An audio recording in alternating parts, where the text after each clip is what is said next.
Hello again, I'm Judy Zelina. This is the Millcreek Government Channel.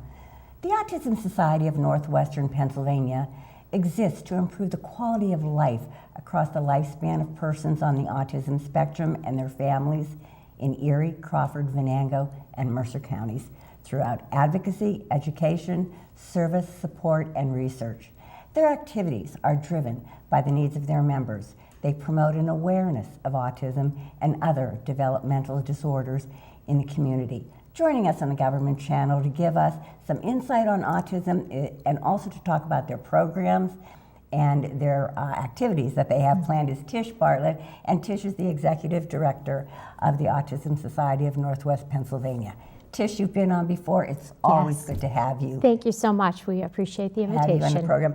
I'm looking forward to, first I want to talk a little bit about autism and sort of maybe answer some questions people may have about it, but I also want to get into the great programs that you have and some great fun fundraisers that you have going. Yes. So first off, Tish, maybe if you can just give us sort of a definition, what is autism? Autism is a developmental disorder of a neurological origin, and it affects often severely a person's ability to communicate and socially interact with others.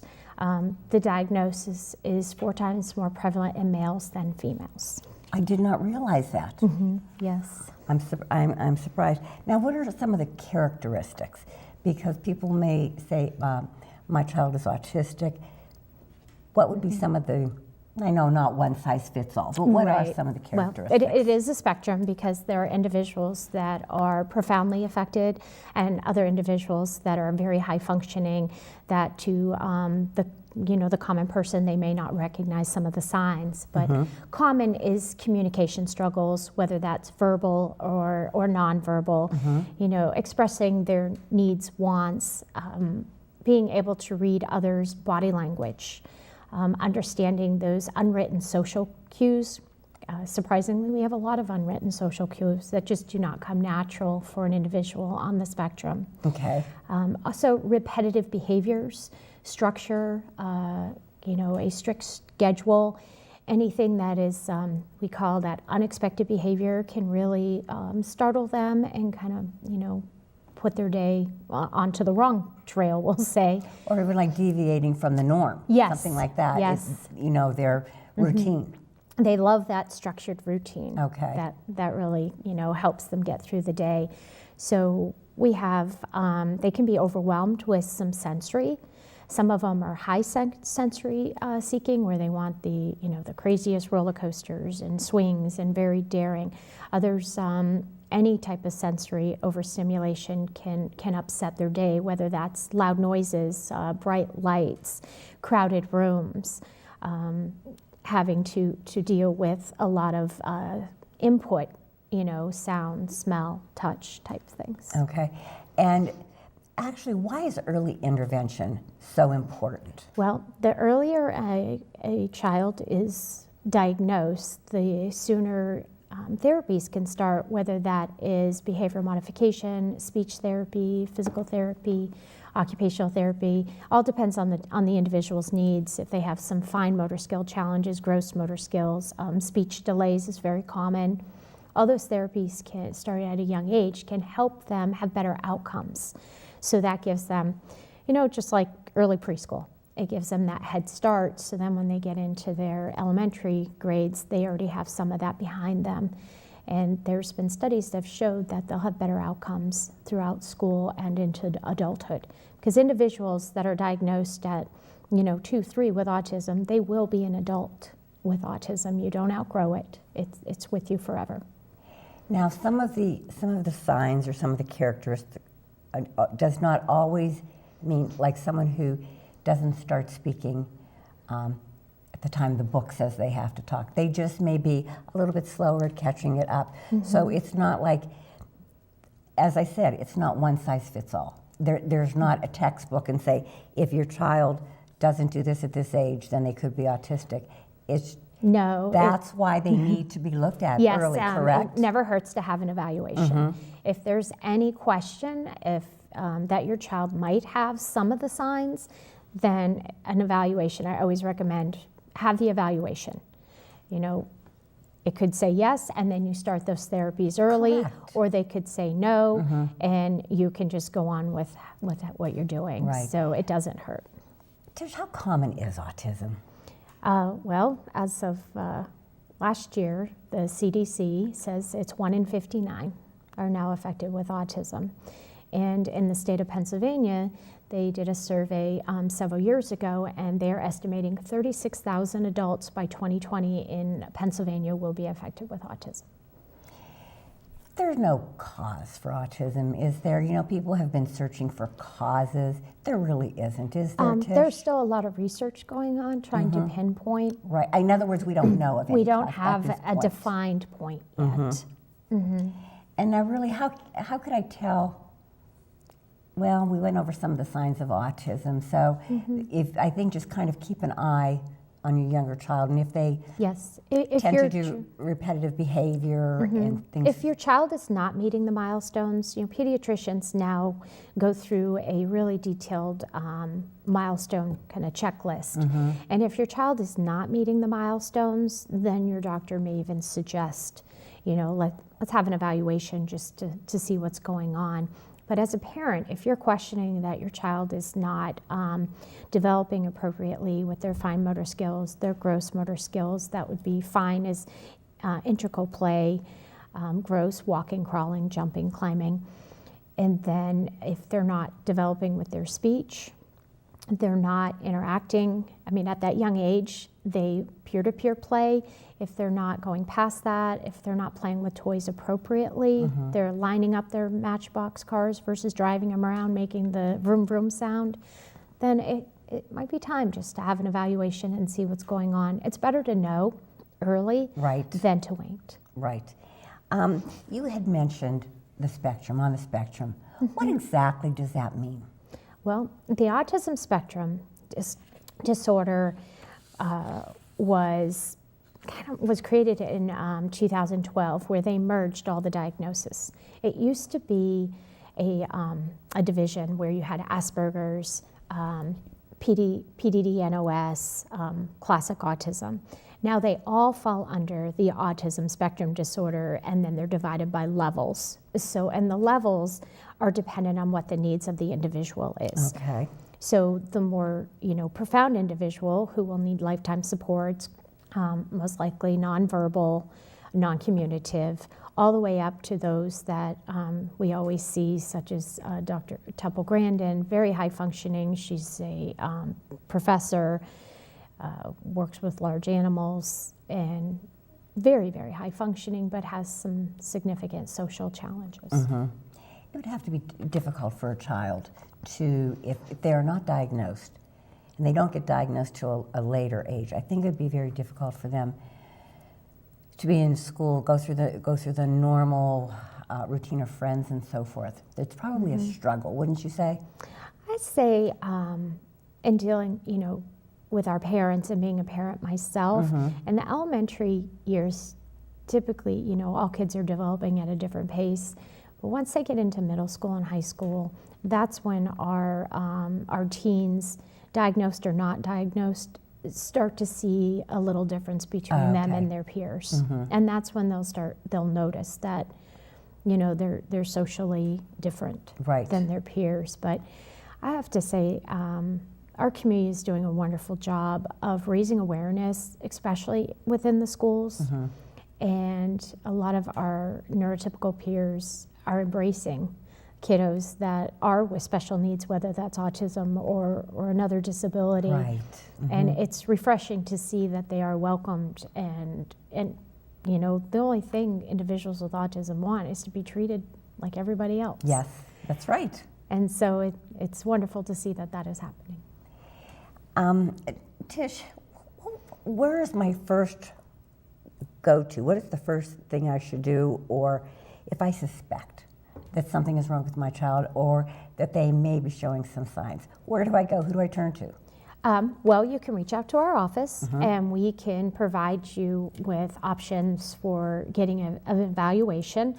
You know, typically it's called the ADOS, and it's there's no blood test. It's an observation, and you have to be a trained individual in order to administer it. So we can give a list of locations that do provide that. Okay. We also, right here in Erie, we have our Erie County Care Management Office, and they can provide referrals as well. So either call the Autism Society or reach out to Erie County Care Management.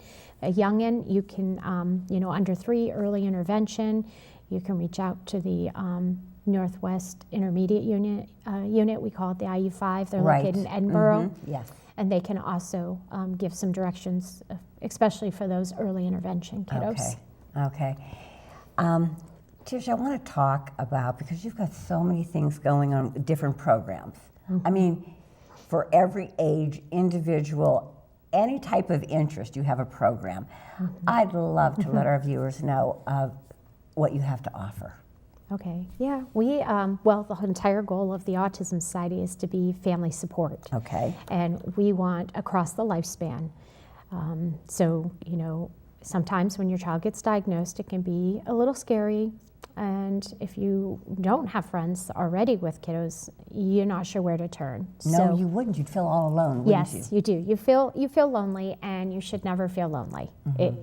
I have, being a parent of a child with autism, besides, my friends we already had, we have an amazing support community through the Autism Society. I feel we're very blessed. So we started, we call Family, Sensory, and Social Opportunities. We took the typical monthly support group meeting and we evolved it into a family event. And we go out into the community. So it's kind of two-sided. We're helping our families be there to support one another. We're helping our individuals on the spectrum work on their social skills, their communication, being out into the community, being exposed to new opportunities. We also, our neurotypical siblings sometimes get lost in the shuffle, so they are included. So now they're meeting other siblings that are in their same situation. And they come together, and we're raising awareness in our community as we take our group out. So some of the things we do is we did a sensory day at the Erie Seawolves Ballpark. We do that once a year. Okay. And they make it sensory friendly for us by turning down the music and providing a break room. We have also worked with Scott Enterprises for Splash Lagoon, and we do a sensory day at Splash Lagoon. Oh my gosh, how wonderful. It is. It's been amazing, and our families truly enjoy it, because some of them are apprehensive of going into a place such as Splash Lagoon. Oh, a lot of stimuli, yes. a lot of noise. So that's an opportunity. We also do like snow tubing. We try to do arts and crafts. The one that is also our first time last year, we did the Erie Foam Dart League. What? Okay, all right. You lost me. What is that? Nerf guns. They run around with little Nerf guns and have a Nerf battle. How fun. And surprisingly, it was extremely popular, and the parents were also involved. And it was nice to see. We did a younger group, and then we did a teen group in order, so our youngins didn't get trampled. And surprisingly, it was really nice to see our teens kind of teamed up and went after the dads. But they worked as a team. Because everybody's a kid with a Nerf. Everyone is a kid. There's a Nerf gun involved. Yes, they're all a kid. And it was so wonderful, though, to see the kids team up and work together and make a plan. Right. And then go out and take out the parents. I love this idea. Instead of just sitting around and talking, that you're actually hands-on and out in the community. Oh my gosh, Tish, that is a wonderful idea. We are. It's wonderful. So we do things like bowling.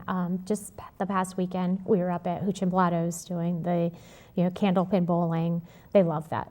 That's nice because you don't have to change your shoes too. So those little things you think of. But we do regular bowling as well. So whatever opportunity, and we're always trying to expand and give them new exposure, new things. We do the Scallywags Pirate Cruise. Oh, do you? Yes, that is a lot of fun. And we've made it because, there's a lot of water, in water guns. Right, system right. here. And we More do than make, you would expect. Yeah, and we do make the upper deck a dry-free, pirate-free zone for those that might be overstimulated, Okay. or they can still enjoy the cruise, but they have a place where they can go and have a break. So it's kind of, I think it's nice too that you're out there in the community, but yet you recognize that different ones have different needs, and you're working with them so they can enjoy the experience also. Yes, and everyone is included, and there is no age limit on our family outings. So everybody comes. Great. So it's the whole family. The whole family. I mean, all the kids and Yep, all the mom kids, and dad. mom, dad. We have some grandparents that have participated, aunts and uncles. We want the family to have these opportunities to bond as well, so it's a great time. I think it's important that people know that you have something like that out there. But that's not the only thing you have. No, that is not. That's just the start. No, we have a Lego club, and it is called the Auto Racers for Kids Lego Social Club, because the Auto Racer for Kids charity has been a huge partner in helping us fund our Lego club. We just celebrated our 5th anniversary in February, so that was Congratulations. very exciting. And we expanded. We have our Erie Lego Club that meets right at our office at Brown Avenue, and then we added a location out in Crawford County at Allegheny College, and it's called our Allegheny Crawford Lego Club. So we're so happy that we're able to help the individuals out in the Crawford County area. But What do they do in the Lego Club? so Lego Club, on the professional side, we don't tell the kiddos. They're working on their social interaction. They're working on their communication skills, whether that is verbal or nonverbal. Okay. Peer-to-peer activities, how to work together in building a Lego creation, how to share the Lego pieces. That's important. That is very important, especially the minifigs. The minifigs, you would be surprised. That can cause conflict. So we're learning how we can take turns. And then we have a component where they get to present their creation. So they volunteer and they build something at home. We meet once a month. They build something at home and they bring it in, and they get to present what they built to their fellow Lego clubbers, which for anybody, public speaking is challenging. Yes, it is.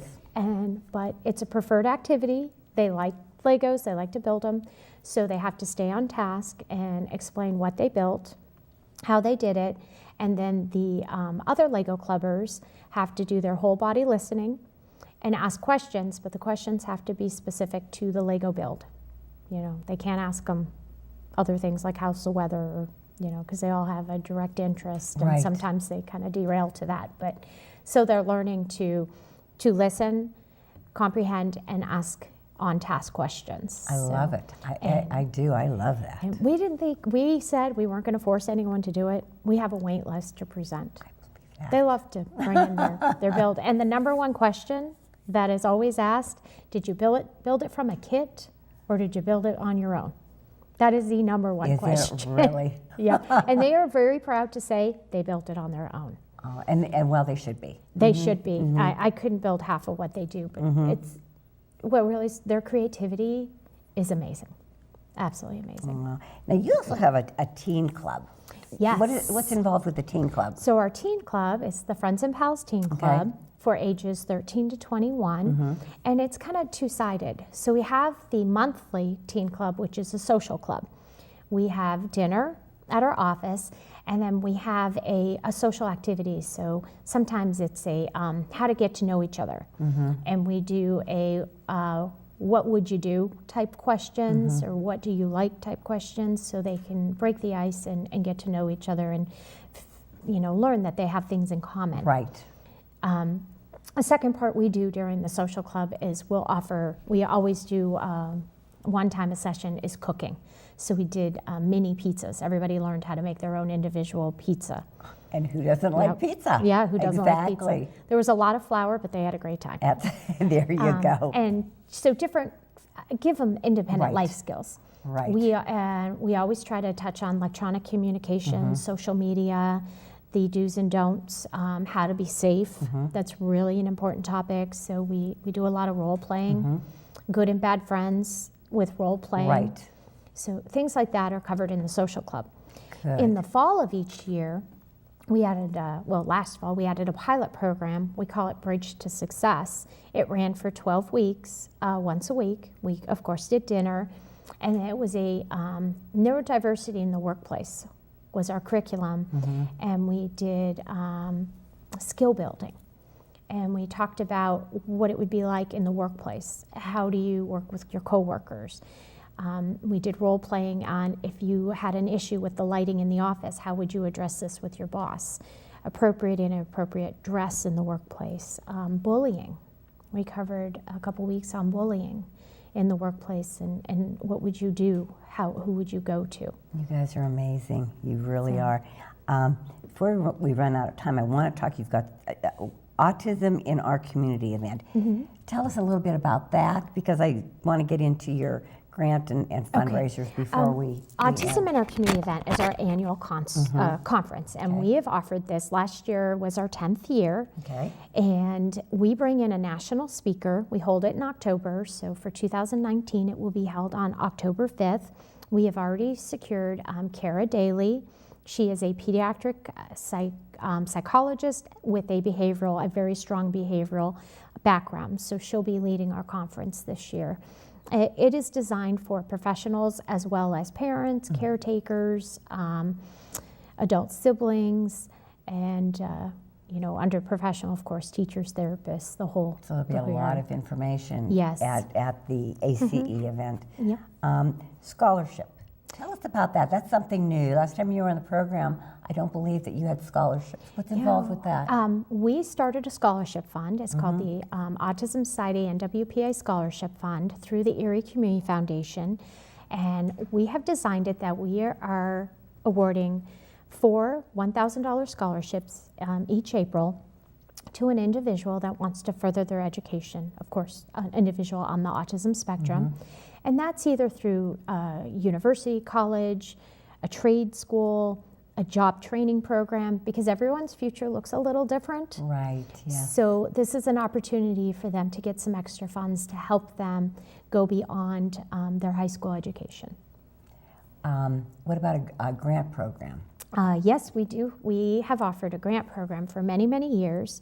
We award grants. We have 2 cycles, January 15th and July 15th. And what is that for? What does that involve? That is to further supports in our local communities. So you need to be a nonprofit. School districts, of course, qualify. And some of the funding we've offered is we've helped school districts get iPads, some sensory. So if they're going to have a sensory room, or additional educational tools. We've done adapted bikes, swings, items like that. Help further supports right here in our local community. And with schools, especially schools, a lot of budgeting constraints. So this is right. That is fantastic that you guys do that. Now, annual fundraisers. What's your number one fundraiser? Well, our number one fundraiser is our walk. And what a lot of people are kind of surprised to learn is that the Autism Society, all our programs, our conference, they are all supported 100% by fundraising dollars and sponsorships. Really? Everything, yep. All of this is done with our fundraising. What a good job you do. So it's a lot of fundraising. Yes, it is. And scholarships. So our annual Walk for Autism this year is the 18th year, and it will be held on Saturday, April 27th, down at Presque Isle State Park at Beach 11. Okay. And this is our signature event, and it funds majority of our programs for the entire year.